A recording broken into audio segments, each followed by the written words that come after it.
Alright, so today we're going to be working on exponential functions and trying to find values using exponential functions. I have a fun question first, and then we'll get into one that's more specific to the SAT. This video's U count will grow according to the equation VT equals 100 times 1.1 to the T minus 100, where T is the number of days since the video was posted. On what day will the video cross 1 million views?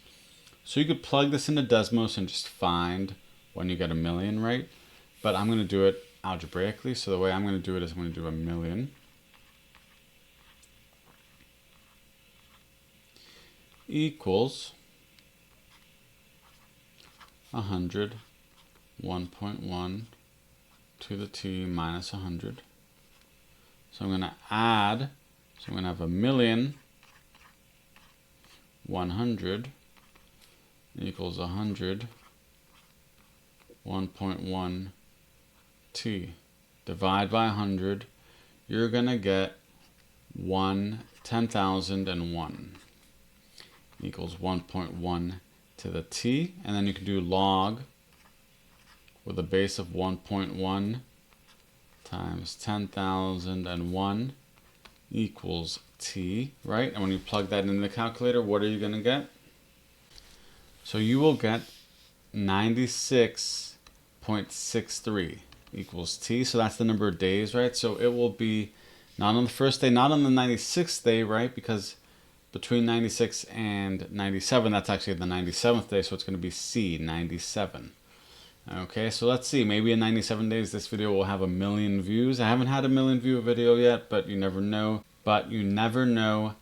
Maybe this equation will predict the future. Okay, right? So this is the base, is the 100. And then minus 100 is probably accounting for the first day or something. And then 1.1 is the factor it's growing by. Okay, so let's try the next question with this. Okay, so in this one, right, we have, right, the notation. The other one wasn't specifically dedicated to an SAT question. It was more warm-up for this type of question, so I didn't want to label it like that. But this one is NOL, which stands for Nonlinear Functions, right?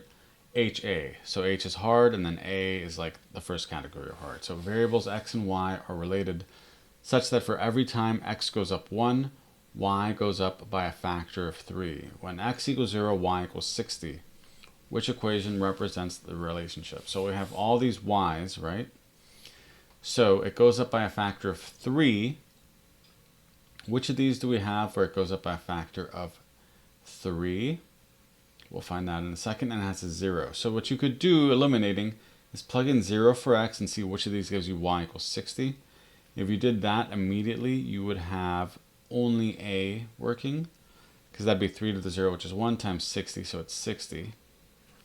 Here, 60 to the 0 is 1 times 3 is 3. And 0 to the 3 is 0, so that's 0. And same thing here, right? So only A gets us the 60 we're looking for. But also, this is the one where the factor of 3 kicks in, right? So the factor of 3 tells us what we're growing by. So that should be the thing that's taken to the power here, not the 60. The 60 is sort of the base, the starting point, but the 3 is the growth rate. So that's all you have to do for this one. It's labeled as hard on the test in the College Board question bank, but it's actually not that bad if you understand the basic setup for nonlinear functions, right? So this one is just, what's it testing? It's seeing if you can make a function when given a factor, the 3, and a starting point, right? This. And if you can do that, you'll nail these questions and other ones like them, and you should be feeling confident and feeling good about it. So if you have questions on this one, let me know. Or the last one, right? The last one's a little harder, more complicated, but this is the one you really want to understand for this level. All right, and I'll talk to you all soon. I'm going to be making more videos like always. I am just pumping them out, hoping to get you guys ready for the March test and the May and the June. And I hope it is sunny where you are, and if it's raining, I hope it's cleaning your windows and watering your plants and maybe putting out some fires if you're in California. Still thinking about the people out there. They keep coming up day in, day out, but we'll get through that. So I'll talk to you soon. Bye.